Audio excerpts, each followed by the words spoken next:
guys, good afternoon. So for today's video, meron akong nakitang techniques sa Facebook para madaling sa isa sa mga followers ko. May nakita ko sinabi niya para madaling maluto yung yung saging. Ito, ilang days na hindi pa naghinog.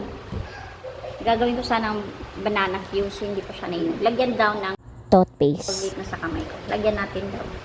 Dito lagyan daw natin. We'll see. Tingnan natin kung mahihinog siya. Madali siyang mahinog. Ilang days na to, hindi pa rin nahinog. Sabi niya, lagyan daw ng toothpaste. We'll see. After few days, tingnan natin.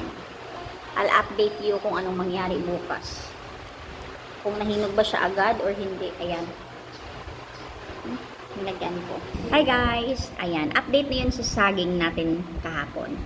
Nilagyan natin ng toothpaste. So, ayan guys. Hinog na siya. Kahapon ko lang nilagyan. O, yan o. Yan pa yung toothpaste o. Hinog na sa kanya. O, effective pala. Effective pag nilagyan mo ng toothpaste sa puno ng ayan, sa puno niya. Madaling mahinog. Siguro ganun din sa ibang prutas, no? Try natin sa mga mango. Try, no? Kasi effective sa, sa saging. Naluto siya, oh. Pwede na. Luto siya. Pero meron pa ding ibang green. Pero yung iba, tingnan mo. Hinog na. O, diba? Ang galing. Tama pala yung tips ng ng followers ko.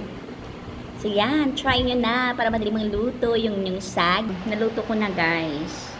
So, after 2 days, hinog na siya. So, legit yung paglagay ng toothpaste. Madaling maluto yung saging. Kain tayo. Try ko lang. Kain tayo. Bye-bye. Hi, lads!